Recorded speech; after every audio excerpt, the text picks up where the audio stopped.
नमस्कार, स्वागत है आपका एनबी न्यूज में। मैं हूं आपके साथ सचिन चौहान। आज हम बात करेंगे सियासत की भट्टी में जलते मजदूर।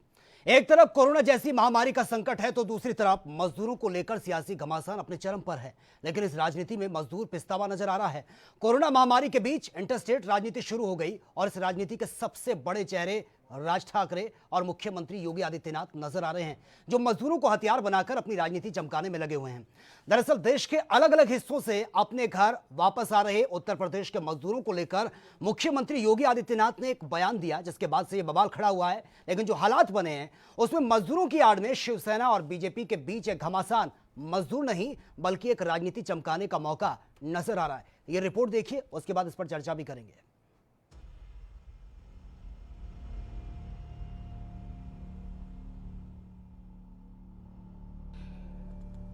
एक तरफ कोरोना जैसी महामारी का संकट तो दूसरी तरफ मजदूरों को लेकर सियासी घमासान चरम पर है।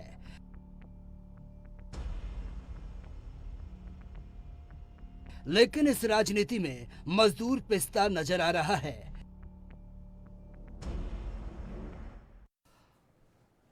तो चलिए रिपोर्ट आपको दिखाएंगे, लेकिन सबसे बड़ा सवाल यह है कि जिस तरह की सियासत देखने को मिल रही है उत्तर प्रदेश और महाराष्ट्र के बीच, उसमें सवाल यही है कि ये राजनीति चमकाने की कोशिश तो नहीं की जा रही। दरअसल वाकया क्या है कि जो मजदूर पलायन कर रहे हैं उसको लेकर अब इस पर धरातल पर काम होना चाहिए था, लेकिन राजनीति शुरू हो चुकी है। मुख्यमंत्री योगी आदित्यनाथ ने साफ कह दिया, क्योंकि सवाल उठ रहे हैं कि इतनी तादाद में मजदूर दूसरे राज्यों में जो पलायन कर रहे हैं और दूसरे राज्यों से अपने राज्य में आ रहे हैं, उसके बाद से सवाल यही उठ रहा है कि इन मजदूरों का कोई भी एग्जैक्ट आंकड़ा किसी भी सरकार के पास नहीं है। आलम यह है कि जब वो अपने राज्य में एंटर कर रहे हैं तो उनको रोका जा रहा है, जिसके बाद से अब संख्या इतनी ज्यादा है कि कैसे कंट्रोल करें। तमाम राज्य सरकारों के हालात इस वक्त खराब होते हुए नजर आ रहे हैं और इसी को लेकर मुख्यमंत्री योगी आदित्यनाथ का स्टेटमेंट सामने आया। उन्होंने कहा है कि जिस तरह के हालात बने हुए हैं, मजदूरों के लिए अब आगे से रजिस्ट्रेशन होगा, बाकायदा परमिशन ली जाएगी। अगर कोई मैन पावर कम है किसी राज्य में तो सबसे पहले उनको योगी सरकार से, उत्तर प्रदेश की सरकार से परमिशन लेनी पड़ेगी। उसके बाद ही वो आगे कदम उठाएंगे और परमिशन ये लेनी पड़ेगी कि कितने मजदूरों को लेकर वो वहां पर जा रहे हैं, उनकी पूरी तरीके से ख्याल रखा जाएगा। हालांकि जैसे ही मुख्यमंत्री योगी आदित्यनाथ का ये स्टेटमेंट सामने आया, इसके बाद से घमासान शुरू हो गया। राज ठाकरे का स्टेटमेंट भी सामने आया कि अगर कोई भी मजदूर उत्तर प्रदेश से महाराष्ट्र में एंटर करता है तो उनको सबसे पहले अपना प्रमाण देना होगा। जो वहां की पुलिस है उसको प्रमाण देना होगा। बिना परमिशन के महाराष्ट्र सरकार के वो एंटर नहीं कर पाएंगे। यानी कि अगर लॉकडाउन आने वाले वक्त में सामान्य हो जाता है, लॉकडाउन नहीं होता और स्थितियां सामान्य हो जाती हैं, तो उस राजनीति में कहीं ना कहीं मजदूर पिसता हुआ नजर आ रहा है। इसी पर ही आज हम चर्चा कर रहे हैं। मेरे साथ पॉलिटिकल एडिटर चंद्रशेखर त्रिशूल इस वक्त वो हमारे साथ बने हुए हैं। चंद्रशेखर जी, जिस तरह की राजनीति चरम पर है, आलम यह है कि घमासान मचा हुआ है। हम देख रहे हैं मजदूरों को एक ऐसा हथियार बना दिया गया जिस पर बहुत इजीली तरीके से राजनीति चमकाई जा सकती है, और हम देख रहे हैं कि जो शिवसेना और बीजेपी है अब आमने सामने आ चुकी है। बिल्कुल सचिन, गवर्नर हाउस में जाके बीजेपी मुलाकात कर रही है, राष्ट्रपति शासन की मांग कर रही है, नारायण राणे मिल रहे हैं, रात को उद्धव ठाकरे मीटिंग कर रहे हैं। अगर इतना मजदूरों के पेट पर भी बोले होते, इतना मजदूरों की पैर के छालों पर भी कहीं कोई एक्शन लिया होता तो लगता कि देश के लिए राजनीति चरम पर है, देश के लिए लोकतंत्र के लिए राजनीति का भी कोई स्थान है। लेकिन जिस तरह की राजनीति मजदूरों के पेट पर और मजदूरों के ऊपर की जा रही है, चली जा रही है, ये एक छद्म आवरण है। पूरा देश इससे दुखी है। आप मजदूर भूखे पेट से हो रहा है, वो अपना घर पहुंच नहीं पाया है। अब औरंगाबाद में मजदूर कट गया और आप अभी तक ये कर रहे हैं कि सरकार गिराने की तैयारी कर रहे हैं। बिल्कुल, तो थोड़ा तो सोचना चाहिए कि आपको कब सरकार गिरानी है। वैसे आप आदर्शवाद की बात करते हैं। बिल्कुल, लेकिन सवाल यह है कि कब तक यह चलेगा। एक तरफ सरकार को गिराने की कोशिश की जा रही है मजदूरों को हथियार बनाकर, लेकिन हम देख रहे हैं कि किसी भी राज्य में मजदूरों को लेकर स्थिति सामान्य नहीं है। मुख्यमंत्री योगी आदित्यनाथ भले ही इस बात को कह रहे हैं कि चलिए ठीक है, आप उनको परमिशन लेनी होगी, हमसे वो परमिशन लेंगे, पूरा ख्याल रखा जाएगा, लेकिन अभी भी वर्तमान हालातों की हम बात करें, जितनी गंभीरता सरकार को दिखानी चाहिए थी शुरुआत से लेकर अब तक, वो गंभीरता नजर नहीं आ रही है, सिर्फ बयानबाजी हो रही है। और अब बहुत अच्छा मौका मिल गया है महाराष्ट्र सरकार को घेरने का। जिस तरह से आंकड़े बहुत तेजी से बढ़ रहे हैं, मजदूरों की दुर्दशा सबके सामने है। देखिए, कल योगी ने बयान दिया और कहा कि रजिस्ट्रेशन कराना होगा, वहाँ पे जांच महाराष्ट्र सरकार हमसे पहले के पहले ये पूछे कि कौन कैसे होगा। उसके बाद राज ठाकरे ने जो बोला है, पूरी बीजेपी दिल्ली से लेके महाराष्ट्र तक मौन है, उत्तर प्रदेश तक मौन है। ये मौन क्यों है, क्या कारण है इस मौन का? दिल्ली से कोई आदेश अभी आया है या नहीं आया है? राज ठाकरे ने इतना तीखा बोला है। राज ठाकरे की बपौती नहीं है देश, ना महाराष्ट्र। फिर आप उनके खिलाफ नहीं बोल रहे हैं, वो इतना बोल रहे हैं और आप प्रतीक्षा कर रहे हैं। मजदूरों को फायदा किसी ने नहीं पहुंचाया, मजदूरों पर राजनीति होती रही, लेकिन बयानों के तीर खुले हुए हैं, बयानों के तीर पूरे आसमान, राजनीति के आसमान पर छाए हुए हैं। आप सरकार गिराने की बात कर रहे हैं, राष्ट्रपति शासन लगाने की बात कर रहे हैं, गवर्नर से जाके आपके सांसद मिल रहे हैं। अगर इतनी तेजी, इतनी तीव्रता और इतनी संवेदनशीलता अगर मजदूरों के मामले में दिखा लेते तो देश का हाल कुछ और होता। बिल्कुल, लेकिन वो आपने नहीं दिखाया। लेकिन आपको क्या लगता है कि मजदूरों को लेकर महाराष्ट्र सरकार वैसे ही घिरती नजर आ रही है? क्योंकि जो ट्रेनों का वाकया सामने आया था कि जो ट्रेनों की कितने मजदूर वहां पर फंसे हैं, आप हमें पूरा रिकॉर्ड दीजिए, उसी के आधार पर हम ट्रेनें भेजेंगे। 1 घंटे का टाइम दिया गया था, यानी कि रातों रात जिस तरह की पूरी प्रोसेस होती है उसमें भी कहीं ना कहीं महाराष्ट्र सरकार घिरती भी नजर आ रही है। लेकिन सचिन, आप एक महाराष्ट्र सरकार पर जाकर सेंट्रलाइज हो गई है पूरी पॉलिटिक्स, मजदूरों की पूरी समस्याएं महाराष्ट्र सरकार पर जाकर सेंट्रलाइज हो गई है। ऐसा तो नहीं है कि महाराष्ट्र सरकार, महाराष्ट्र में के परिधि में ही मजदूर परेशान हुआ है। बिल्कुल, मजदूर पूरे देश की परिधि में परेशान हुआ है। पूरे देश की सड़कों पर, राजमार्गों पर मजदूर चला है। उनके पांव के छालों के निशान अभी तक वहां हैं, उनके रक्त के निशान अभी तक वहां हैं। लेकिन आप महाराष्ट्र में सरकार गिराने की बात चल रही है, लगातार हाई प्रोफाइल पॉलिटिक्स ड्रामा चल रहा है, मीटिंग्स चल रही हैं। इतनी तेजी, इतनी आपको संवेदनशीलता सरकार के प्रति है, पॉलिटिकल एजेंडे के प्रति है। जी। अगर इतनी संवेदनशीलता मजदूरों के प्रति होती तो आज ये वाक्य आप नहीं देखते, जो औरंगाबाद में इतना दर्दनाक हादसा हुआ, जो औरैया में इतना दर्दनाक हादसा हुआ। तो ये तस्वीर तो बदलनी चाहिए ना। लोकतंत्र तो इसी के लिए है ना, राजनीति इसी के लिए है। बिल्कुल चंद्रशेखर जी, लेकिन तब से लेकर अब तक के अगर हम पूरे घटनाक्रम को देखें तो एक चीज समझ में आती है कि मजदूर तो सिर्फ एक बहाना है, महाराष्ट्र पर निशाना है। ये चीज समझ में आती है कि महाराष्ट्र में कैसे सरकार गिराई जाए। जिस तरह से हमने मध्य प्रदेश में देखा कि एकदम से सब कुछ बदलता हुआ नजर आया, उसी तरीके से अब अगला जो टारगेट है बीजेपी का वो महाराष्ट्र है। महाराष्ट्र में किस तरह से ऐसा प्रेशर, दबाव बनाया जाए महाराष्ट्र सरकार के ऊपर ताकि लोगों का विश्वास भी उठे और जल्द से जल्द महाराष्ट्र की सरकार को गिराकर कोई बड़ा फेरबदल वहां पर किया जाए।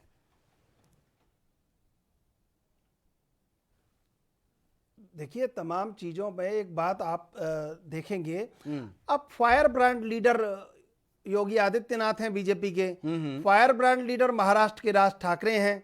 दोनों आपस में टकरा गए हैं, सरकार गिराने की बात चल रही है। लगातार जिस तरह का एक कल से एक ये जो फाइट हुई है, अब फाइट में दिल्ली से अभी तक कोई बयान नहीं आया है। श्रम मंत्री बोले नहीं मजदूरों के मुद्दे पर जी, उत्तर प्रदेश के श्रम मंत्री भी बोले नहीं उतना ज्यादा। एक कोई ऐसा बड़ा कोई संशोधन नहीं आया कि हम मजदूरों के लिए करने वाले हैं। बिल्कुल। अब ऐसे में महाराष्ट्र की राजनीति मजदूरों के जो घाव हैं उस पर और नमक छिड़क रही है। जी। मजदूर, तमाम देश का आवाम ये सोच रहा है कि आप आम आदमी की चिंता नहीं कर रहे हैं, आप परेशान आदमी की चिंता नहीं कर रहे हैं।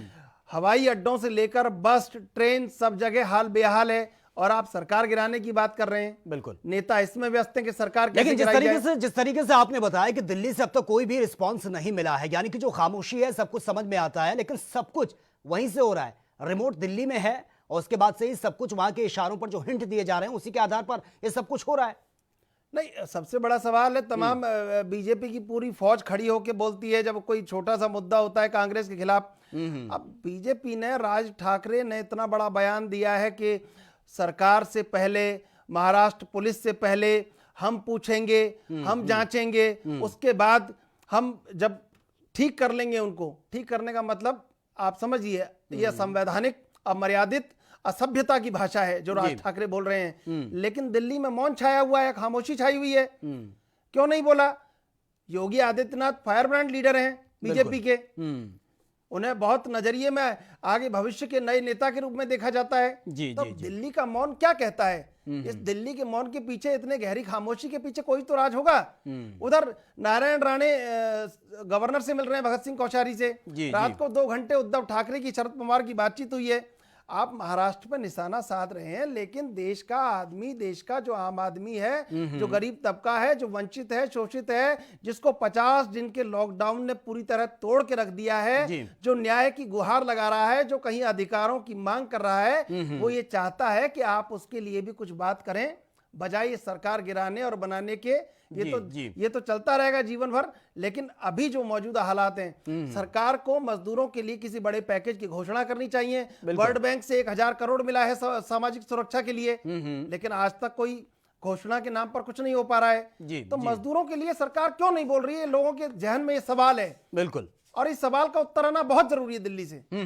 लेकिन हम देख रहे हैं कि जिस तरह से आपने कहा, जो श्रम संगठन है वो खामोश बैठा है, किसी का कोई स्टेटमेंट अब तक सामने नहीं आ रहा है। अगर ऐसा किसी दूसरे विपक्ष की तरफ से होता तो अब तक तो सड़कों पर घमासान देखने को मिल जाता, जगह जगह प्रदर्शन और सरकार को लेकर जिस तरह से सवाल जवाब उठते हैं, क्योंकि हमेशा से मजदूरों पर या गरीब तबके या किसानों पर सिर्फ राजनीति हुई है। लेकिन लंबे समय से जो दुर्दशा चली आ रही है मजदूरों की, उस पर इतनी खामोशी, इतनी चुप्पी क्यों है? हमने देखा है कि सोशल डिस्टेंसिंग जिसको लेकर बड़े बड़े वादे किए जाते हैं, बसों के हालात सबने देखे हैं, वो किसी से छिपा नहीं है। उसके बाद ट्रेनें चलाई हैं, भुखमरी के कगार पर जब मजदूर श्रमिक पहुंच गए तो आलम यह था कि लूटपाट जमकर हुई है। उनको बिल्कुल दबाने की कोशिश की गई, उनको हाईलाइट नहीं किया गया, क्योंकि सवाल सरकार पर खड़े हो रहे थे। और अब जब फ्लाइटें चलाई गई हैं, उसमें भी नियमों को ताक पर रखकर किस तरह से सब जो तस्वीरें हैं वो सबके सामने आई हैं। उसके बाद कई फ्लाइटें रद्द भी हो चुकी हैं। सीधा सीधा यानी कि किसी भी मुद्दे पर अगर डिस्कस करें तो पश्चिम बंगाल या फिर महाराष्ट्र, उनको टारगेट किया जाता है।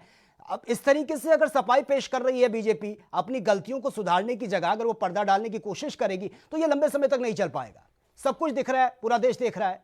देखिए, देश सब समझता है और अपना जो भी उनका अधिकार है, वो जब चुनाव होता है वो उसका प्रयोग भी करते हैं जी। लेकिन जो मौजूदा हालात हैं, मौजूदा हालात बहुत ज़्यादा ऐसे विसंगतियों से भरे हुए हैं, जहां सरकार से, एक जिम्मेदार सरकार से लोगों की उम्मीद है कि इस जिम्मेदार सरकार से लोगों को कुछ मिलना चाहिए, एक राहत मिलनी चाहिए। वो राहत नहीं मिलके, वो राहत पॉलिटिकल एजेंडे के रूप में काम में आ रही है। आप सरकार बनाने के लिए, सरकार गिराने के लिए चिंतित हैं। अगर ये चिंता 50 दिन से मजदूरों के लिए, भूखे पेट जो लोग सो रहे थे, सड़कों पर चल रहे थे, उनके लिए की होती तो एक जायज बात होती। लेकिन नाजायज बात यह है कि आप सरकार के लिए चिंता कर रहे हैं।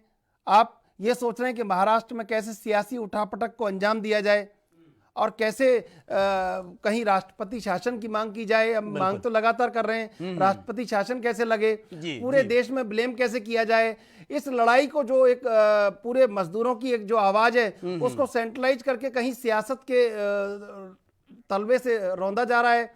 सियासत उसके ऊपर हावी की जा रही है कि भाई महाराष्ट्र में जो जिम्मेदार सरकार थी, जिसने मजदूरों को न्याय नहीं दिया, वो सरकार पर राष्ट्रपति शासन लग गया जी। और देखो ये क्या हुआ। तो ये सब चीजें बहुत गौण है, बहुत असंवेदनशील है। बिल्कुल सरकार को, और बिल्कुल ये अपना आप एक दुर्भाग्य है कि ऐसी स्थिति में जब बिल्कुल मारामारी हो चुकी है, पूरा विश्व भारत की उन तस्वीरों को देख रहा है जहां पर मजदूर प्लान करने के लिए मजबूर हैं। कितनी दुर्दशा मजदूरों की हो रही है, इस पर हम चर्चा जारी रखेंगे। पहले एक रिपोर्ट देख लेते हैं जहां पर मजदूरों को लेकर सियासत चमकाने का काम चल रहा है।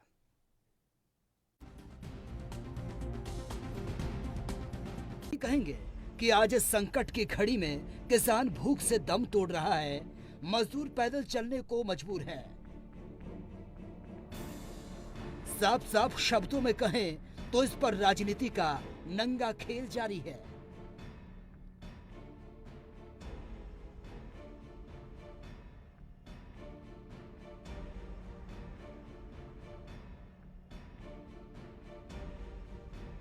कोरोना महामारी के बीच इंटरस्टेट राजनीति शुरू हो गई।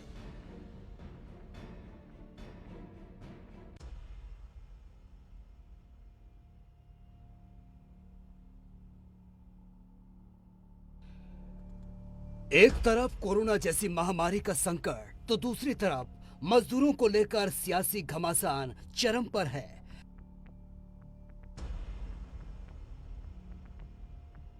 लेकिन इस राजनीति में मजदूर पिसता नजर आ रहा है।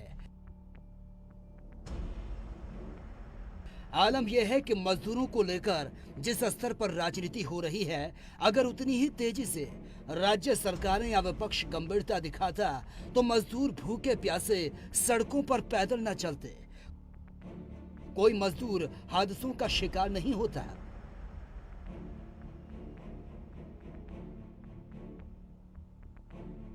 लेकिन ये दुर्भाग्य ही कहेंगे कि आज इस संकट की घड़ी में किसान भूख से दम तोड़ रहा है, मजदूर पैदल चलने को मजबूर है।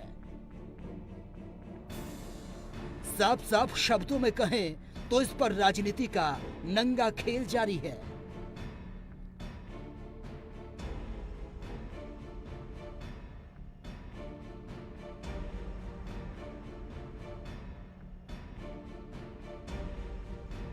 कोरोना महामारी के बीच इंटरस्टेट राजनीति शुरू हो गई।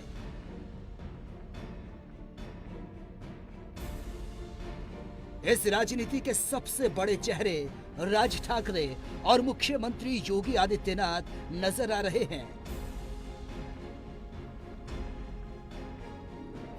जो मजदूरों को हथियार बनाकर अपनी राजनीति चमकाने में लगे हैं।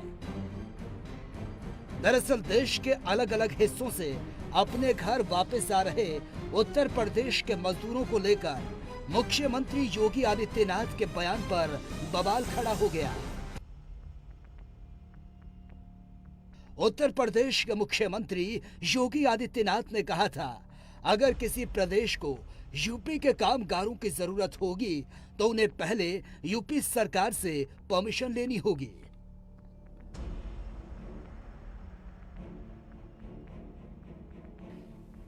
सही बता रहा हूं कि मैं किसी मीडिया पहली बार बोल रहा हूं। मैंने आज ही अपने अधिकारियों को आदेश दिया है, उत्तर प्रदेश के अंदर अपने जितने भी ये मैन पावर हमारी है, इन सब की स्किल मैपिंग के साथ साथ इसके लिए एक कमीशन का गठन करके और व्यापक पैमाने पर रोजगार उन्हें उत्तर प्रदेश के अंदर ही उपलब्ध कराने की कार्रवाई। अब अगर किसी राज्य को मैन पावर चाहिए तो इस मैन पावर को सोशल सिक्योरिटी की गारंटी स्टेट गवर्नमेंट देगी, इसका बीमा कराएगी, इसको हर प्रकार से हम सुरक्षा देंगे। लेकिन साथ साथ राज्य सरकार बिना हमारी परमिशन के हमारे लोगों को लेकर के नहीं जाएगी, क्योंकि कुछ राज्यों में जिस प्रकार की दुर्गति हुई है, जिस प्रकार का व्यवहार हुआ है, उसको देते हुए हम इनकी सोशल सिक्योरिटी की गारंटी अपने हाथों में लेने जा रहे हैं। और इसके लिए मैंने आज एक कमीशन बनाने की व्यवस्था की है, जिसके लिए हम लोग बहुत शीघ्र एक एक अपने कामगार का, चाहे वो यहाँ का हो चाहे वह बाहर से आया हो, प्रत्येक की स्किल मैपिंग करेंगे, उसकी सुरक्षा, उसकी बीमा की व्यवस्था करेंगे, उसको हर प्रकार की सुविधाएं देंगे। उत्तर प्रदेश के अलावा देश और दुनिया में जहां कहीं भी जाएगा, राज्य सरकार उसके साथ हमेशा खड़ी रहेगी। योगी का बयान और इस पर सियासत का भूचाल। वहीं अब इस पर महाराष्ट्र नवनिर्माण सेना यानी कि एमएनएस के अध्यक्ष राज ठाकरे ने एक बड़ा बयान जारी कर जवाब दिया है। राज ठाकरे ने कहा, उत्तर प्रदेश के कामगार चाहिए तो उत्तर प्रदेश सरकार की परमिशन लेनी होगी।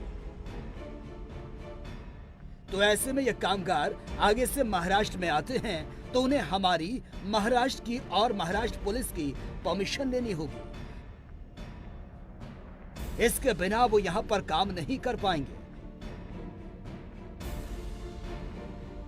ये बात योगी आदित्यनाथ को ध्यान में रखनी होगी।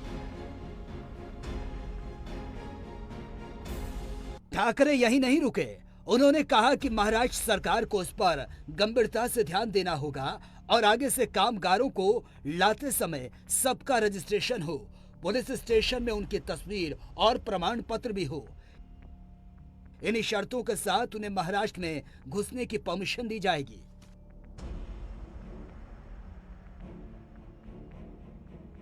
मजदूर तेरी दुख भरी कहानी, कोई ना समझा, न शायद कोई तेरे दर्द को समझ पाएगा।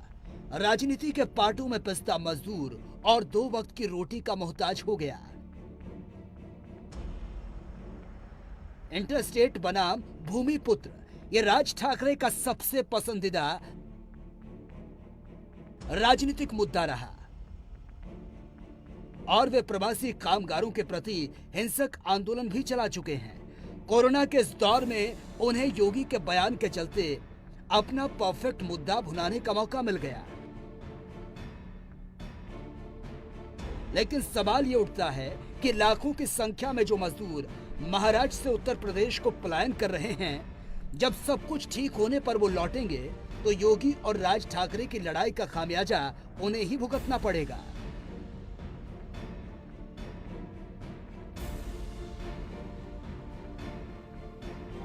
अकेले इस मुद्दे की राजनीतिक मलाई राज ठाकरे न खा पाए। इसके लिए उन्होंने चचेरे भाई और राजनीतिक विरोधी मुख्यमंत्री उद्धव ठाकरे की पार्टी इसमें अगर कूद पड़ती है तो आश्चर्य की बात नहीं होगी। लेकिन जो हालात बने, इसमें मजदूरों की आड़ में शिवसेना और बीजेपी के बीच ये घमासान मजदूर नहीं बल्कि एक राजनीतिक चमकाने का मौका नजर आ रहा है।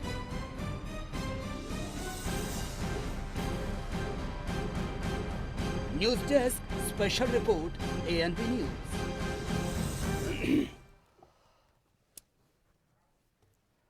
तो ये रिपोर्ट आपने देखी और इस रिपोर्ट को देखने के बाद बहुत कुछ समझ में आता है, यानी कि जो मजदूर है वो एक सॉफ्ट टारगेट बन चुका है। राजनीति को चमकाने का आलम यह है कि निशाना पूरा महाराष्ट्र पर है कि कैसे वहां पर सरकार को गिराया जाए और उसके बाद बीजेपी की सरकार वहां पर बनाई जाए। लेकिन सवाल यह है कि वर्तमान में धरातल पर जो तस्वीरें नजर आ रही हैं उसकी तरफ कोई झांकने को तैयार नहीं है। बड़े बड़े डिसीजन लिए जा रहे हैं कि मजदूरों को वहां भेजने से पहले परमिशन लेनी होगी, वहां पर एंटर करने से पहले उनको वहां परमिशन लेनी होगी। लेकिन आने वाले वक्त में अगर स्थितियां सामान्य होती हैं तो मजदूर कहां जाएगा? राजनीति का एक हथियार बनकर रह चुका है मजदूर, जिसको सब बारी बारी से आजमा रहे हैं।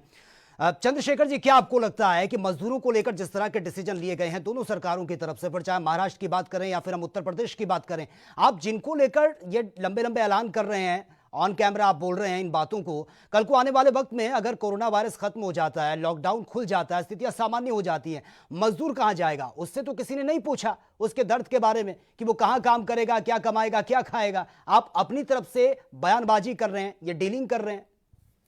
देखिए, उसने जो यात्रा, दुखभरी यात्रा की है 21वीं शताब्दी के इस लोकतंत्र में, ये उसको जीवन भर याद रहने वाली है जब तक उसकी सांस रहेगी। उसने जो दुख झेला है, अपने परिवार के लोगों को खोया है, ये भी उसको याद रहेगा। कोरोना बड़े लोगों के लिए भूलने का विषय हो जाएगा, उनका सब कुछ चल पड़ेगा। कर्मचारियों के लिए, तमाम सब देश के बड़े बड़े बहुत सारे तबकों के लिए भूलने का विषय हो जाएगा। लेकिन बसा बसाया घर छोड़ के आना, 20-25 साल की बसी बसाई जमी जमाई दुकान छोड़कर आना, एक बैग में 25 साल की कमाई पूरी एक बैग में लेकर आना, सब कुछ छोड़कर चले आना, बिल्कुल, कहीं खाना ना मिलना, तमाम लोकतांत्रिक आदर्शों की दुहाई दी जाती रही, लोकतांत्रिक आदर्शों को सुनता रहा, लेकिन जब वक्त आया तो उसके लिए कोई खड़ा नहीं हुआ और वो अकेला चल पड़ा।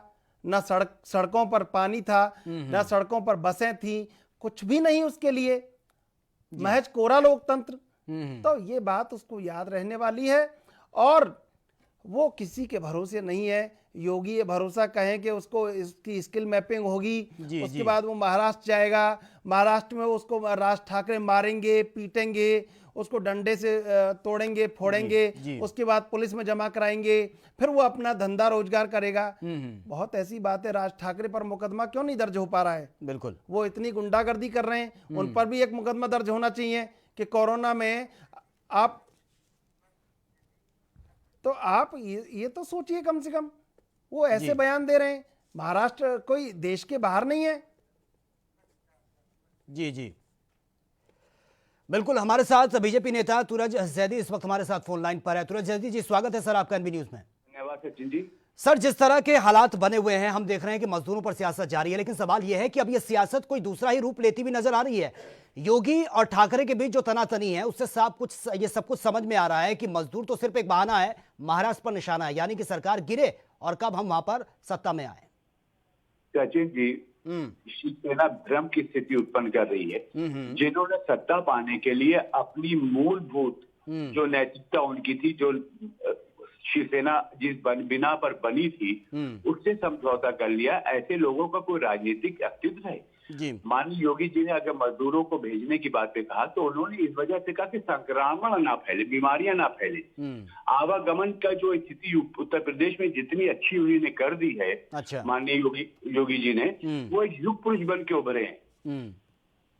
शिवसेना तो इस वक्त सिर्फ सत्ता की राजनीति कर रही है, अपने नैतिक मूल्यों के नहीं तुरज जैदी जी, वो आपको नजर आता है जिस तरह से आप बात कर रहे हैं कि बहुत अच्छी स्थिति कर दी है मजदूरों को लेकर। अगर हम खास तौर से बात करें तो वो सिर्फ आपको नजर आ रहा है। धरातल की तस्वीरों को आप झांक कर देखिए, आलम यह है कि पांव में छाले पड़ गए, रास्ते में डिलीवरी हो रही है, कई लोगों ने दम तोड़ दिया।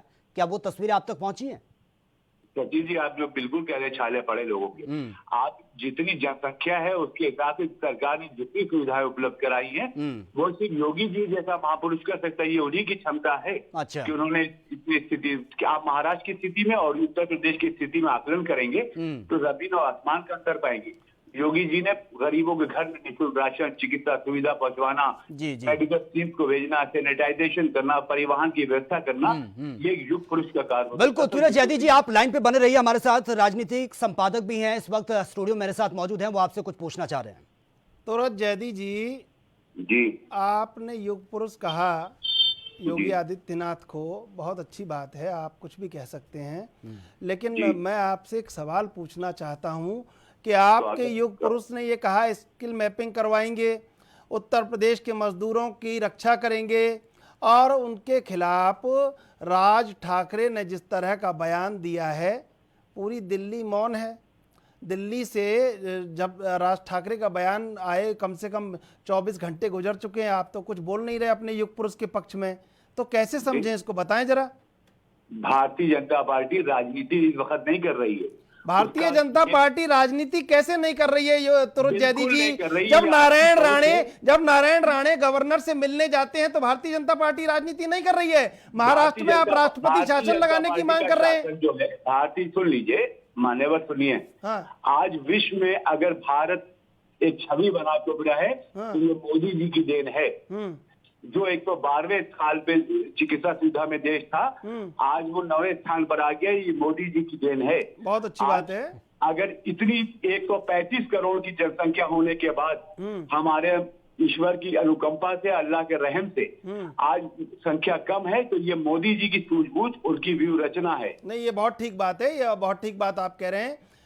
महाराष्ट्र में बीजेपी राष्ट्रपति शासन लगाने की मांग कर रही है, नारायण राणे गवर्नर से जाके मिल रहे हैं, सियासी घमासान जारी है, मजदूरों को अभी राहत उतनी नहीं मिल पाई है जिसका दावा किया जा रहा था, और आप कह रहे हैं कि बीजेपी राजनीति नहीं कर रही है। आप जिन मजदूरों पर मूछें उमेट रहे हैं उनसे जरा जाके पूछिए तो सही कि उनका हाल क्या है। हमारे यहाँ प्रदेश में जितने भी मजदूर आ रहे हैं उनको सारी चिकित्सा सुविधा उपलब्ध कराई जा रही है, क्वारंटाइन किया जा रहा है, उनके भोजन की व्यवस्था की जा रही है, उनके आवागमन की सारी सुविधा पुरुष योगी जी ने उपलब्ध कराई है। योगी जी जैसा ना प्रदेश में कभी मुख्यमंत्री था, ना हुआ है, और शायद ना भविष्य में कभी हो पाएगा। अच्छा तुरंत जी, राज ठाकरे इतना खिलाफ बोले हैं योगी आदित्यनाथ के, आप राज ठाकरे के खिलाफ क्या कहना चाहते हैं? राज ठाकरे जी का अस्तित्व योगी जी से आप मिला रहे, कहाँ सूर्य और कहाँ एक छोटा सा ट्यूबलाइट आप लिए हुए हैं, कहाँ कल्पना कर रहे हैं कि योगी जी जैसा व्यक्ति, वो सन्यासी व्यक्ति, उनका अपने लिए कुछ नहीं है, वो जनता के लिए जी रहे हैं, प्रदेश के लिए जी रहे हैं, जनता के लिए उन्होंने किया है और कर रहे हैं। अपनी मूलभूत जो भावनाएं थी, जिसके बिना विशेषणा बनाई गई थी, उसके साथ जो और तुरंत जी की कल्पना पे जो कुठाराघात और तुरंत जी महाराष्ट्र में बीजेपी किसके लिए जी रही, सत्ता के लिए?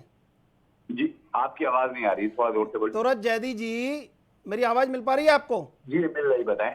महाराष्ट्र में बीजेपी किसके लिए जी रही है, सत्ता के लिए? बिल्कुल। तुरंत जैदी जी, आपको मेरी आवाज सुन पा रहे हैं आप मेरी आवाज को? हाँ बताएं, क्या कह रहे हैं आप? महाराष्ट्र में बीजेपी किसके लिए जी रही है, सत्ता के लिए? भाजपा सत्ता के लिए कभी जी रही है, भाजपा तो जनसेवा के लिए थी, जनसेवा के लिए है। तो आपके विधायक, आपके सांसद, आपके प्रमुख नेता लगातार गवर्नर से मिल रहे हैं, राष्ट्रपति शासन की मांग कर रहे हैं, ये क्या है? ये मजदूरों के हित में, इससे मजदूरों को रोटी मिल जाएगी, मजदूरों को न्याय मिल जाएगा। तुरंत जैदी जी मांग कर रहे हैं ना, जनता के हितों के लिए मांग कर रहे हैं। ये राष्ट्रपति शासन अगर लगेगा तो भारतीय जनता पार्टी की सत्ता थोड़ी होगी। बहुत बढ़िया, बहुत बढ़िया। तो पूरे देश में आपको लगता है महाराष्ट्र में ही अन्याय हो रहा है मजदूरों के संग, और वहां राष्ट्रपति शासन लगने से न्याय मिल जाएगा, आपको लगता है? बीमारों की संख्या देख लीजिए, मरने वालों की संख्या देख लीजिए, आकलन कर लीजिए, आपको खुद पता चल जाएगा। बहुत अच्छी बात है। आपको लगता है कि वहां पे बीमारों की संख्या कम हो जाएगी, मजदूरों को न्याय मिल जाएगा अगर राष्ट्रपति शासन लग जाता है, सरकार गिर जाती है, आपको लगता है ये बात? देखिए, इस वक्त सरकार गिराने और बनाने की राजनीति भारतीय जनता पार्टी ने न कर रहे हैं। लेकिन तुरंत जैदी जी, जिस तरह के हथकंडे अपनाए जा रहे हैं, जैदी जी आप कर रहे हैं महाराष्ट्र में, आपने इस लड़ाई को सेंट्रलाइज कर दिया है पूरा। जी। मजदूरों से लड़ाई सियासत पे आ गई है। मान्यवर, हमारी पार्टी का सिर्फ एक उद्देश्य है कि भारत का हर नागरिक सुरक्षित वो रहे। दिख रहा है, दिख रहा है तुरंत जैदी सूरज जैदी जी, जिस तरह के हथकंडे अपनाए जा रहे हैं उससे सीधा सीधा यही नजर आ रहा है कि दिख रहा है। मजदूर तो बहुत दूर की बात है, फोकस सिर्फ महाराष्ट्र पर है कि कैसे वहां पर बड़ा परिवर्तन किया जाए और सत्ता हाथ में आ जाए, उसके बाद देखा जाएगा मजदूरों का कितना भला होता है। ठीक है सूरज जैदी जी, आप लाइन पे बने रहिए हमारे साथ। कांग्रेस नेता रत्नाकर सिंह भी इस वक्त हमारे साथ फोन लाइन पर बने हैं। रत्नाकर सिंह जी, स्वागत है सर आपका। धन्यवाद। रत्नाकर सिंह जी, हम देख रहे हैं कि मजदूरों को लेकर इस वक्त उत्तर प्रदेश और महाराष्ट्र के बीच जो घमासान मचा हुआ है, क्या आपको लगता है मजदूरों के लिए वाकई दोनों सरकारों के दिल में दर्द है या फिर इसके पीछे वजह कुछ और हो सकती है? देखिए, योगी जी जो कह रहे हैं कि हम यहाँ के प्रवासी मजदूरों को स्किल मैपिंग कराएंगे, उनको रोजगार देंगे। ठीक है। मेरा सिंपल सा क्वेश्चन ये है कि उत्तर प्रदेश में जो रहवासी युवा हैं, आज वो बेरोजगार सड़कों पे घूम रहे हैं। उनके रोजगार के लिए आप क्या कर रहे हैं, पहली चीज वो बताएं। राइट। उसके बाद आप प्रवासी मजदूरों को जो है रोजगार देने की बात कर रहे हैं, वो अच्छी चीज है। अपने प्रदेश में अगर अपने लोगों को रोजगार मिले तो उससे अच्छा क्या हो सकता है। लेकिन ऐसा आज देखिए, पूरे देश में बेरोजगारी का आंकड़ा 24% है, जो आजादी से लेके अब तक का सबसे बड़ा बेरोजगारी का आंकड़ा है। नहीं रत्नाकर सिंह जी, मैं ये समझना चाह रहा हूं आपसे कि मजदूरों को हथियार बनाकर जो राजनीति चमकाने की कोशिश बीजेपी कर रही है या महाराष्ट्र की सरकार कर रही है, क्या इसके पीछे मकसद हो सकता है? क्या आपको लग रहा है? देखिए, इसमें आज राजनीति करने की जरूरत नहीं है, चाहे वो महाराष्ट्र हो चाहे वो उत्तर प्रदेश हो। आज मजदूरों के साथ खड़े होने का टाइम है। उनको उनकी सहायता, जो भी सहायता उचित हो वो पहुंचाने का काम करना चाहिए। सरकार आज क्या कर रही है, आज 20 लाख करोड़ का जो उसने पैकेज दिया नहीं है। रत्नाकर सिंह जी, दरअसल आप समझ नहीं पा रहे हैं। सवाल ये है रत्नाकर सिंह जी, सुन लीजिए, दरअसल जो नारायण राणे हैं वो गवर्नर से मुलाकात करते हैं और जिस तरीके का स्टेटमेंट ठाकरे की तरफ से आता है, दिल्ली की तरफ से कोई रिस्पॉन्स उस पर नहीं आता। इतनी बड़ी बड़ी बातें हो रही हैं लेकिन दिल्ली से कोई प्रतिक्रिया सामने नहीं आ रही है। तो क्या लग रहा है, ये जो खामोशी है ये कुछ एक बड़ा ब्लास्ट कर सकती है, कुछ ना कुछ बड़ी हलचल हो सकती है महाराष्ट्र में? ऐसा कोई संभावना नहीं है। इनका एक विपक्ष जो है अपना काम करता है, इस तरह से माहौल बनाने का काम करता है, लेकिन महाराष्ट्र की महाविकास आघाड़ी सरकार वो काम कर रही है अपने तरीके से। और आप अगर देखे होंगे तो 50,000 के करीब जो केसेज आए हैं उसमें 15,000 के करीब। ठीक है रत्नाकर सिंह जी, आप लाइन पे बने रहिए हमारे साथ। राजनीतिक संपादक चंद्रशेखर भी इस वक्त हमारे साथ बने हुए हैं, स्टूडियो में बैठे हैं, वो आपसे कुछ पूछना चाह रहे हैं।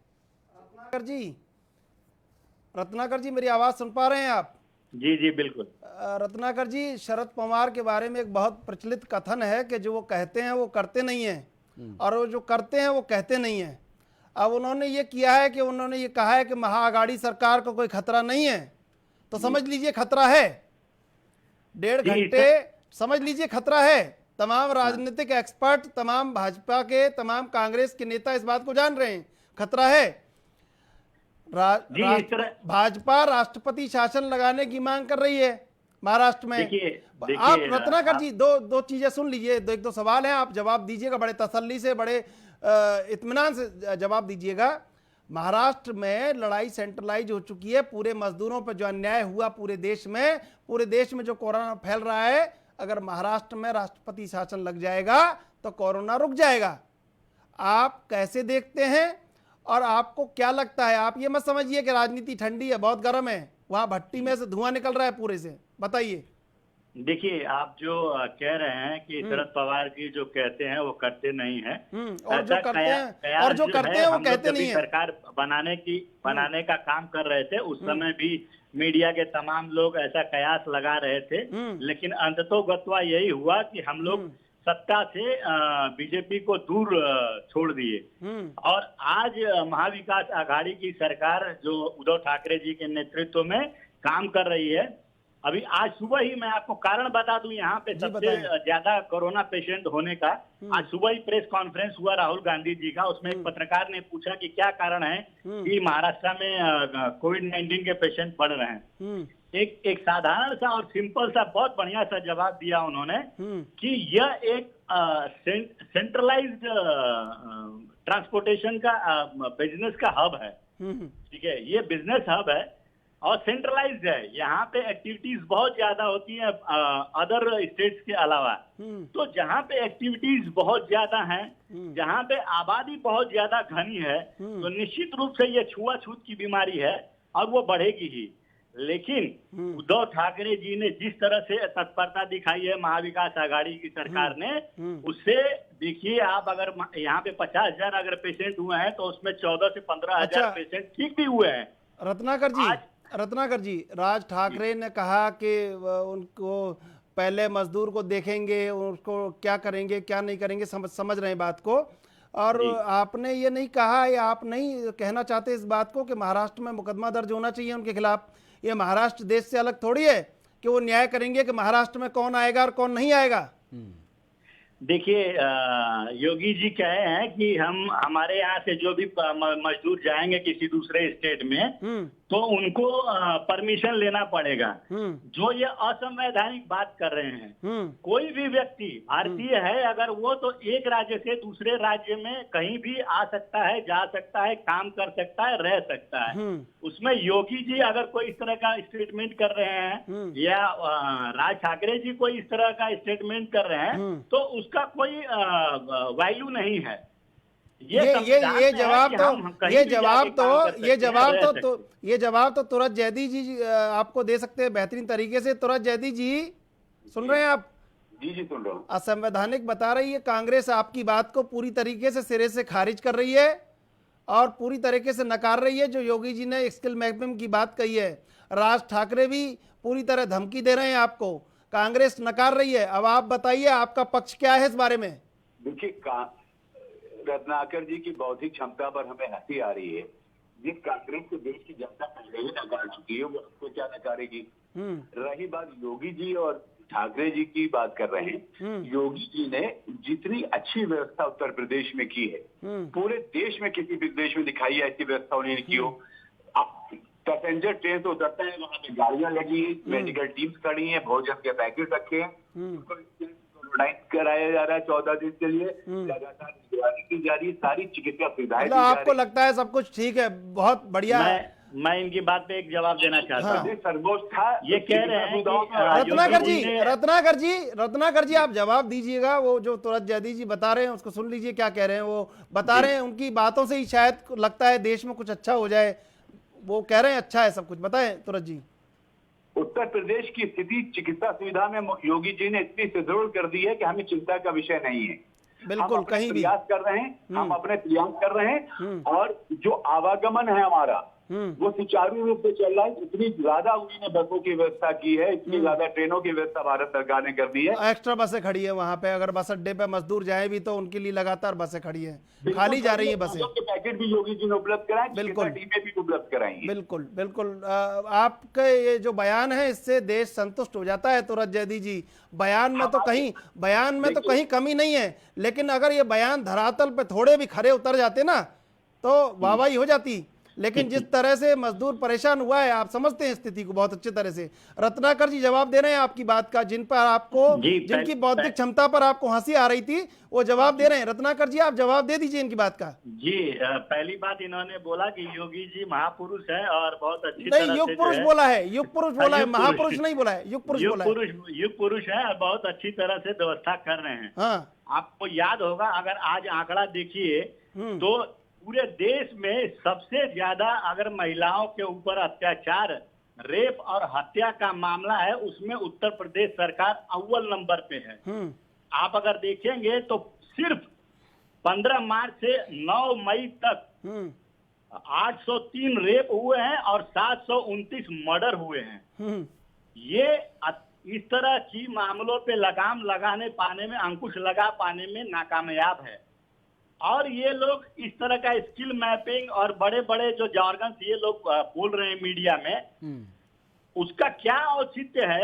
अगर आप वहाँ के लॉ एंड ऑर्डर को कंट्रोल नहीं कर पा रहे हैं, ठीक है, लोगों को सिर्फ मुंगेरी लाल के हसीन सपने दिखा रहे हैं, स्किल मैपिंग कराएंगे।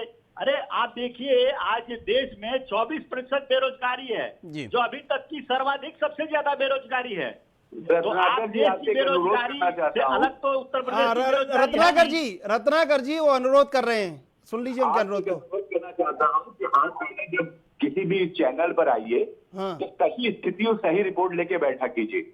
उत्तर प्रदेश से अपराधी भाग रहा है और महाराष्ट्र में शरण में और मजदूर परेशान हो रहा है। तुरत जी हो रहा है ये भी मजदूर। बात समझिए, 1000 करोड़ रुपया, 1000 करोड़, तुरत जी सुनिए, तुरत जी 1000 करोड़ रुपया वर्ल्ड बैंक ने सामाजिक सुरक्षा के लिए दिया है।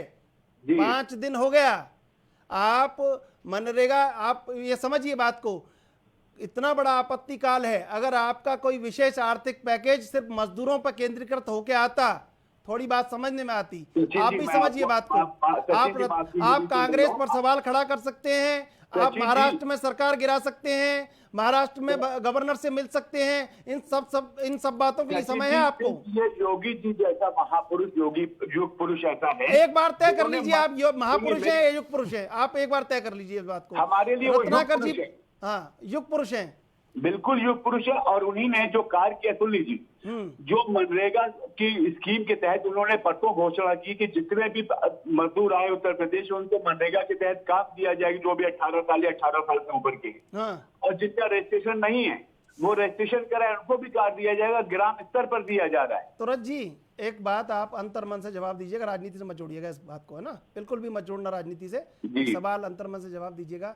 ये जो मजदूर बेचारे चले थे, ये जो कट गए, मर गए, भूखे पेट, डिलीवरी में गर्भवती महिलाओं की मृत्यु हो गई, बच्चे मर गए, माँ बाप मर गए, ये सरकार की कोई जिम्मेदारी इसमें नहीं थी? इसमें कांग्रेस बीजेपी है, इसमें लोकतंत्र कुछ था? लोकतंत्र की कोई आप सुन लीजिए, लोकतंत्र की कोई जिम्मेदारी थी? अगर आप मेरे दिल की आवाज सुनना चाह रहे हैं, हाँ सुना है। बीजेपी से मत जोड़ना, आप बीजेपी की ब्रांडिंग मत करना, आप प्रवक्ता हैं, मैं समझ रहा हूँ, अच्छी तरह स्वीकार कर रहा हूँ। सुनिए मेरी बात। हाँ। जिसके घर में भी मृत्यु होती है, हाँ, उसके कलेजे से पूछिए क्या होता है। हाँ। ठीक है। आज उत्तर प्रदेश की जो स्थिति है, मैं इसको राजनीति से नहीं जोड़ रहा हूँ, एक मानवता के नाते, मानवता के नाते, हाँ बताइए। कि इसको आप अगर कंपेयर कर दीजिए महाराष्ट्र के साथ, फिर आपने राजनीति से जोड़ दिया। नहीं, आपने फिर राजनीति, आप महाराष्ट्र के अलावा कोई और नाम ले दीजिए। शुरुआत से यही होता है, पूरा फोकस जो है वो पश्चिम बंगाल या फिर महाराष्ट्र, राजस्थान ले लीजिए। जोड़िए। आप कांग्रेस शासित, आप तुरत जी कांग्रेस शासित किसी और राज्य का नाम बता दीजिए। राजस्थान ले लिया, राजस्थान, किसी भी राज्य, राजस्थान ले लिया। सुनिए मान्यवर, आप किसी भी राज्य से अक्सर कीजिए। योगी जी ने जो प्रयास किए कि जो मजदूर उत्तर प्रदेश में आ रहे हैं उनको रास्ते में खाने की सुविधा मिल जाए, वापस आने के बाद सही तौर पर उनको क्वारंटाइन होने की व्यवस्था मिल जाए, क्वारंटाइन के बाद उनको रोजगार मिल जाए, इसके लिए उन्होंने स्कीमें लागू कर दी और उसका क्रियान्वयन हो रहा है। पूरा सरकारी अमला उनके निर्देशों के तहत 24 घंटे लगा है और हम संतुष्ट हैं कि योगी जी ने जो प्रयास किए हैं वो स्वागत योग्य है और हम नमन करते हैं कि हमारे प्रदेश को एक ऐसा गौरवशाली युग पुरुष मुख्यमंत्री मिला है जो प्रदेश के लिए पूरी तरह अपने आप को समर्पित किए हुए।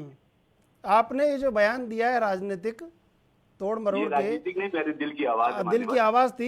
एक बार तो मजदूर भूख से मरा और दूसरे बार इस बयानों से मर जाता है कि जो राजनीति देती है, जब उनकी भूख होती है तब भी राजनीति होती है। आप राष्ट्रपति शासन लगाने की मांग कर रहे हैं, आप घूम फिर के पूरे देश से महाराष्ट्र में पहुंच जाते हैं, महाराष्ट्र के अलावा आपको कुछ दिखता नहीं है। आपको लगता है महाराष्ट्र में अगर सरकार गिर जाएगी तो कोरोना डाउन हो जाएगा।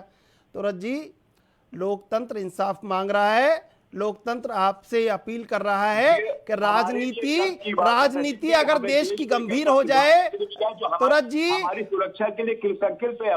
तुरत जी, अगर देश की राजनीति गंभीर हो जाएगी तो मजदूरों को न्याय मिल जाएगा। रत्नाकर जी जवाब दीजिए, इतना बड़ा लोक लुभावन इन्होंने सपना बताया है, सब कुछ सामान्य। रत्नाकर जी आप बताइए, रत्नाकर जी को सुनिए, रत्नाकर जी क्या कह रहे हैं। तुरत जी, आपने कहा कि वर्ल्ड बैंक ने 1000 करोड़ रुपया इनको मजदूरों को भलाई के लिए दिया है और सरकार ने भी कुछ 20 लाख करोड़ पैकेज दिया है। अब मैं इनसे पूछना चाहता हूं कि आज 2 महीना हो गया है लॉकडाउन के, किस मजदूर के अकाउंट में कितना रुपया अभी तक गया है? ये सरकार सिर्फ लोक लुभावन स्कीम्स लेके आती है और उसका बेनिफिट लोगों को मिल नहीं पाता है। ये राहत पैकेज के नाम पे सिर्फ कर्ज देने का काम कर रही है सरकार। इनको गरीब मजदूरों से कुछ लेना देना नहीं। अभी आप कल ही का मीडिया में बयान अगर देखे होंगे योगी जी का, तो योगी जी कह रहे हैं कि अभी तक 25 लाख प्रवासी मजदूर हमारे यहाँ आ चुके हैं, जिसमें 75% महाराष्ट्र से और 25% दिल्ली व अन्य राज्यों से आए हैं जो कोरोना पॉजिटिव हैं। अगर उनके कथनानुसार हम चलें तो लगभग 10 लाख लोग कोरोना पॉजिटिव सिर्फ यूपी में हैं। लेकिन सरकारी आंकड़े कुछ और कहानी बयां कर रहे हैं। वो कह रहे हैं कि 6500 के करीब ही लोग कोरोना पॉजिटिव हैं। वैसे रत्नाकर जी, मैंने वो तुरंत जैदी जी से दिल की आवाज कुछ पूछी थी, आपसे भी पूछ रहा हूं। आपके भी अंतर्मन में कुछ तो पैदा होता होगा कि ये जो चल रहा है, अब राजनीति छोड़िए, थोड़ा सा बता दीजिए मानव बन के, इंसान बन के, कि ये देश में जो चल रहा है ये ठीक चल रहा है? राहुल गांधी सवाल कर रहे हैं, बहुत अच्छी बात है। राहुल गांधी मजदूरों से मिल रहे हैं, योगी जी मजदूरों की स्केल मैपिंग करा रहे हैं, राज ठाकरे उन्हें मारने तोड़ने फोड़ने की बात कर रहे हैं, उद्धव ठाकरे सपोर्ट कर रहे हैं, बीजेपी सरकार गिरा रही है। आपको लग रहा है जिस लोकतंत्र की दुहाई के लिए, जिस लोकतंत्र की मजबूती के लिए लोगों ने सरकार बनाई थी, जिस लोकतंत्र के लिए, राजनीति के लिए लोगों ने सरकार को, देश को मजबूत किया था, उस लोकतंत्र से आम आदमी को कुछ मिला है? आपको लग रहा है इस समय कोरोना में, लॉकडाउन में? देखिए, केंद्र सरकार जो है, हम विपक्ष में है। आज अगर देखेंगे तो हम विपक्ष में बैठे हुए हैं। सिर्फ 3 राज्य और एक महाराष्ट्र के अलावा हमारी सरकार नहीं है। और अगर 3 राज्यों की बात करें तो हम आम आदमी को डायरेक्ट बेनिफिट देने का प्रयास कर रहे हैं। राजस्थान में आप राजनीतिक बयान छोड़ फिर वही दीजिए, राजनीति पे आ गए आप। अभी आपसे कहा गया कि थोड़ा राजनीति के स्तर से ऊपर उठकर अब जो आपकी दिल, जो आत्मा है, उससे आप पूछिए वर्तमान हालातों को देखकर क्या आपको लग रहा है? जो कुछ अभी धरातल पर नजर आ रहा है और जिस तरह से इस पर राजनीति हो रही है, क्या आपको लगता है? थोड़ा सा आप एक अपना आपको ये सोचिए कि एक आप आम इंसान हैं, उस नजरिए से आपको क्या नजर आती है तस्वीरें? देखिए, एक विपक्ष होने के नाते हम लोग, अरे इंसान होने के नाते तो रत्नाकर जी, नहीं, इंसान होने बात के नाते विपक्ष की बता नहीं दीजिए सर। आप। एक इंसान होने के नाते आपका नजरिया क्या है जो वर्तमान में हालात बने हुए हैं? इंसान होने के नाते मैं आपको ये कहना चाहूंगा कि आज जो है ये महामारी अपने चरम पे है और आने वाले दिनों में और विभत्स रूप होने वाला है। लेकिन रत्नाकर सिंह जी, तकलीफ होती है? रत्नाकर सिंह जी, तकलीफ होती है तस्वीरों को देखकर? रत्नाकर सिंह जी, सीधा सवाल, तकलीफ होती है तस्वीरों को देखकर? दिल दुखता है? बिल्कुल दुखता है। अगर हमारे मजदूर पैदल हजारों किलोमीटर जाते हैं, भूखों पेट जाते हैं, अगर उनको सही सुविधा नहीं मिलती है, सरकार मूलभूत सुविधाओं के नाम पे उनको कुछ नहीं देती है, ठगा सा महसूस करते हैं आज वो, तो जरूर इसमें दिल दुखता है। हम चाहेंगे, एक इंसान होने के नाते हम चाहेंगे कि सरकार जो है इसमें प्रोएक्टिव। नहीं रत्नाकर सिंह जी, आपने कहा दिल दुखता है और ये तस्वीरों को देखकर पीड़ा होती है, लेकिन कहीं ना कहीं आप कहते हैं हम विपक्ष में हैं। विपक्ष का भी तो दायित्व बनता है कि अगर इस तरीके के हालात देश में बने हैं, सरकार के कामकाज से ना तो आम जनता संतुष्ट है ना विपक्ष संतुष्ट है, तो आपकी तरफ से क्या कुछ कोशिश अब तक की गई है ताकि मजदूरों को जो है उनको फायदा पहुंच सके? आपकी तरफ से तो कोई एकजुटता नजर नहीं आ रही है। देखिए, विपक्ष का काम है वो सरकार को सुझाव देना।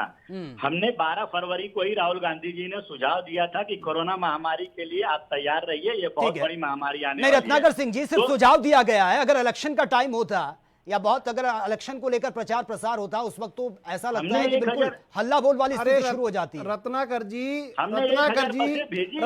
जी, बसों को छोड़िए, आप सत्ता पक्ष में है, महाराष्ट्र में शिवसेना के साथ सरकार में है, आप सत्ता पक्ष में हैं जी। तो उस राज ठाकरे पे मुकदमा दर्ज करना चाहिए जो मजदूरोर को मारने पीटने की बात कर रहा है। देखिए, आप ये जवाब दीजिए, जो राज ठाकरे मजदूरों को मारने पीटने की बात कर रहा है, आप केंद्र में नहीं है, यूपी में नहीं है, महाराष्ट्र में शिवसेना के साथ सत्ता में है कि नहीं? जी देखिए, तो आपको उस राज ठाकरे पे मुकदमा दर्ज करना चाहिए जो देश को तोड़ने की बात कर रहा है। देखिए, मैं आपको बताना चाहता हूं इस पे कि यह बयानबाजी शुरू हुई है उत्तर प्रदेश के मुख्यमंत्री योगी नाथ जी की तरफ से कि वो मजदूरों को भेजेंगे अगर किसी भी राज्य, दूसरे राज्य में, स्पेशली महाराष्ट्र जैसे राज्य में, तो उनको राज्य सरकार से परमिशन लेनी पड़ेगी। उस पर राज ठाकरे जी ने कहा है फिर यहाँ पे भी परमिशन लेने की आवश्यकता है। आप तो जी करके बात कर रहे हैं, जो मजदूरों को पीटने की बात कर रहा है, आप राज ठाकरे जी करके बात कर रहे हैं।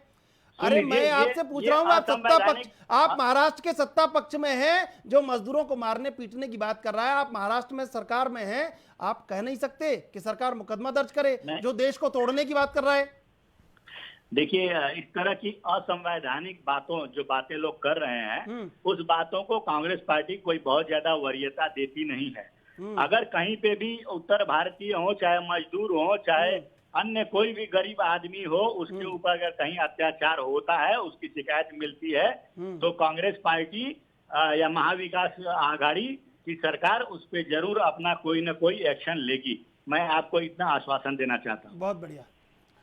ठीक है रत्नाकर सिंह जी, आप बने रहिए हमारे साथ। तुरंत जयदी जी, जिस तरह के अभी आपने बात कही थी कि भरपूर खाना मिल रहा है, राशन के पैकेट मिल रहे हैं, पीने का पानी मिल रहा है, सारी सुविधा मिल रही है, लेकिन अगर सब कुछ मजदूरों को मिल रहा है तो फिर वो कौन लोग हैं जो सड़कों पर पैदल चल रहे हैं? पहली बात आज की तारीख की बात कर रहा हूँ, तो एक पैदल मजदूर नहीं चल रहे हैं। आज की तारीख में बसों की व्यवस्था जी जी, खाने के पैकेट कर दिए। पहले कोई अगर चलो हो, ठीक है, मजदूर तो पहले चले। तुरंत जयदी जी, मुझे आप ये बताइए, जिस तरह से अब जो बयानबाजी हो रही है कि अगर आपको किसी राज्य में आप जाते हैं नौकरी के लिए, मजदूरी करने के लिए, आपको परमिशन लेनी पड़ेगी, अगर आप परमिशन नहीं देंगे तो आप बाहर नहीं जा सकते। क्या आपने पूरे रोजगार के साधन खोल दिए हैं? क्योंकि रजिस्ट्रेशन का आप जिक्र कर रहे थे, तमाम ऐसे युवा हैं उत्तर प्रदेश में जिनका रजिस्ट्रेशन है लेकिन अभी भी बेरोजगार हैं। सचिन जी, हमने रोजगार के साधन उपलब्ध कराने की क्षमता रखी, तभी तो हम रोजगार दे रहे हैं। अच्छा, आज मनरेगा के तहत लोगों को हम कारोबार दे रहे हैं। नहीं, लेकिन तुरंत जयदी जी, जो मजदूर अपना घर बार छोड़कर दूसरे राज्यों में हैं, वो इतनी मोटी सैलरी पर नहीं है कि उनको लाखों के पैकेज मिल रहे हैं। बहुत मुश्किल से साल भर की उनकी कमाई होती है जो एक बैग में लेकर वो अपने घर आते हैं। उन्हें शौक नहीं चढ़ रहा है, उनका कोई मानसिक संतुलन नहीं बिगड़ा है कि वो अपना घर बार छोड़कर, अपने परिवार को छोड़कर दूसरे राज्यों में जाएंगे। अगर उनको अपने ही राज्य में रोजगार मिलता तो कोई मजदूर बाहर नहीं जाता। अब इस तरीके की बयानबाजी करना कि हमसे परमिशन लीजिए जाने से पहले, वहां से तमाम तरीके की प्रतिक्रिया सामने आती है। समझ क्या रखा है मजदूरों को? 4 दिन पहले माननीय मुख्यमंत्री जी ने घोषणा कर दी है कि जो मजदूर बाहर से आए हैं उनको रोजगार दिया जाएगा। अच्छा, ग्राम स्तर पर उपलब्ध कराया जाएगा, उनके निकटतम स्थान। अरे तुरंत जयदी जी, पहले वर्तमान की स्थिति को सुधारिए। रोजगार तो बहुत दूर की बात है। जो मजदूर आ रहे हैं, पहले उनका रहने का ठिकाना तो रखिए कि कहां वो रहेंगे, पहले उनके बारे में सोचिए। आप बड़े बड़े सपने खुद भी देखते हैं, लोगों को भी दिखाते हैं, धरातल की तस्वीरें उन सपनों की पोल खोलती भी नजर आती है। कब तक ये सब कुछ चलता रहेगा? सचिन जी, हमारे पास ग्राम स्तर तक के स्कूल को क्वारंटाइन सेंटर बना दिया गया है, हमारे पास व्यवस्थाएं हैं। नहीं, ये सब कुछ कागजों में है, आपकी व्यवस्थाएं जो है, धरातल पर कुछ भी नजर नहीं आ रहा है, सब कागजों में सिमटा हुआ है। एक बार समीक्षा कराइए। ग्राम स्तर तक के स्कूल क्वारंटाइन कर दिए गए, हर जगह सुविधा उपलब्ध करा दी है माननीय मुख्यमंत्री जी ने। अच्छा, चंद्रशेखर जी, आपको कुछ पूछना है तो पूछिए सर। तुरंत जयदी जी, मैं फिर वही सवाल आपसे पूछ रहा हूँ। राज ठाकरे मजदूरों को मारने पीटने की बात कर रहे हैं, आपके युग पुरुष के खिलाफ बोल रहे हैं। आप कुछ तो पूछिए कि दिल्ली से लेके और लखनऊ तक कोई जवाब तो आए राज ठाकरे के खिलाफ, जो राज ठाकरे देश को तोड़ने की बात कर रहे हैं। कोई और देश को, आप सुनिए, कोई तुरंत जयदी जी, कोई और देश को तोड़ने की बात करता है तो उस पर मुकदमा लाद दिया जाता है। तोड़ने के लिए चाहे राज ठाकरे हो, चाहे मौलाना साद हो या कोई हो, जो भी देश छोड़ने की बात कर रहा है वो भारतीय जनता पार्टी की नजर में गलत कर रहा है और उसके खिलाफ कार्रवाई होनी चाहिए। वो देश की नजर में भी गलत है, वो देश की नजर में भी गलत है, अवाम की नजर में गलत है, लेकिन कार्रवाई के नाम पे क्या कर रहे हैं? आपका कोई बयान अभी तक नहीं आया है आपके युग पुरुष के खिलाफ, आपके युग पुरुष के खिलाफ, मजदूरों के खिलाफ, देश के खिलाफ। राज ठाकरे सबके खिलाफ बोलने में आगे निकल गए, लेकिन आप कुछ बोल नहीं रहे हैं। आप ही कुछ बोल दीजिए। अंदाजा लगा लीजिए, अगर योगी जी का कोई बयान नहीं आया तो कितना बड़ा चरित्र होगा, कितना बड़ा पुरुष होगा कि जो सिर्फ अपने आप को समर्पित किए प्रदेश की जनता के लिए, वो कोई जवाब नहीं कर रहा है, कोई राजनीति नहीं कर रहा है। ऐसे पुरुष नहीं, ये बहुत अच्छे हथकंडे हैं। अगर बोले तो देखिए, हम आवाज उठा रहे हैं मजदूरों के लिए, गरीबों के लिए। अगर खामोश रहे तो देखिए हमारा चरित्र कितना अच्छा है, हम किसी के प्रति कुछ नहीं बोलते। बहुत अच्छे हथकंडे हैं आपके पास। ठीक है, समय का अभाव है सर, आपको रोकना चाहूंगा। बहुत बहुत शुक्रिया तुरंत जयदी जी आपका हमसे जुड़ने के लिए। रत्नाकर सिंह जी आपका भी बहुत बहुत शुक्रिया हमसे जुड़ने के लिए। फाइनल कमेंट चंद्रशेखर जी आपसे, समय बहुत कम है। देखिए सचिन, तमाम बातों पे ये बात ध्यान रखनी होगी कि जिस तरह से लोकतंत्र का हास हुआ है, लोकतंत्र नेपथ्य में गया है, हाशिए पर गया है, तमाम राजनीतिक दलों को ये सोचना होगा कि राजनीतिक रोटियां सेकना बंद करें और जो मजदूरों को राजनीतिक रोटियां नहीं मिल रही हैं उन रोटियों का इंतजाम करें। यही देश की सबसे बड़ी लोकतांत्रिक व्यवस्था है और उसमें उनके प्रति ईमानदारी है। अगर वो ऐसा नहीं करेंगे तो लोकतंत्र उनको बार बार जवाब देगा और लोकतंत्र उनके खिलाफ भी खड़ा होगा। बिल्कुल, और बाकी इस राजनीति की दलदल से हमें ऊपर उठना होगा। तमाम जितनी भी पार्टियां, पहले मजदूरों के बारे में सोचिए, तभी स्थिति बेहतर हो सकती है। बड़े बड़े सपने उनको दिखाए जा रहे हैं, रोजगार होगा, ये होगा, वो होगा, धरातल पर तस्वीरें बिल्कुल अलग है। चंद्रशेखर जी, बहुत बहुत शुक्रिया आपका इस गंभीर मुद्दे पर चर्चा करने के लिए, और बहुत ये गंभीर विषय है। मजदूरों को लेकर थोड़ा राजनीति से ऊपर हमें उठना होगा। आलम यह है कि मजदूरों के पास खाने के लिए राशन नहीं है, दूसरी तरफ योगी सरकार, मोदी सरकार का गुणगान होता है, तमाम विपक्षी पार्टियां हमलावर है, सिर्फ और सिर्फ एक राजनीति तलाशने की कोशिश की जा रही है। ऐसे काम नहीं चलेगा। गंभीरता से विचार विमर्श करें। राजनीति आप बाद में भी चमका सकते हैं, क्योंकि इस वक्त संकट की घड़ी है। मजदूर रो रहा है, कट रहा है सड़कों पर। जिस तरह के हालात, जिस तरह की तस्वीरें सामने आ रही हैं, थोड़ा इंसानियत के तौर पर अगर हम देखें तो दिल को झकझोर देने वाली वो तस्वीरें हैं। तो फिलहाल मेरे साथ इतना ही। तमाम खबरों के लिए आप बने रहिए एएनबी न्यूज के साथ। नमस्कार।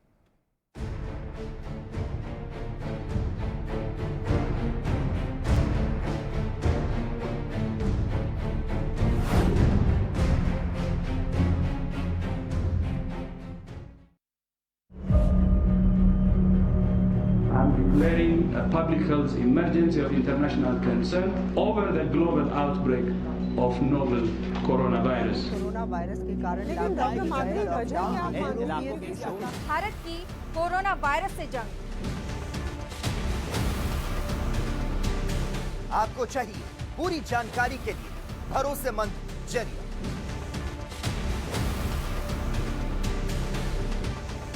जानकारी जो अफवाहों पर ना हो, तथ्यों और सच्चाई पर आधारित हो। 24 घंटे 7 दिन लगातार। एक टीम जो आप तक पहुंचा रही है कोरोना वायरस से जुड़ी हर खबर। विश्वसनीय और व्यापक आंकड़ों के लिए कोरोना वायरस और लॉकडाउन पर नॉनस्टॉप खबरें सिर्फ एएनबी न्यूज पर।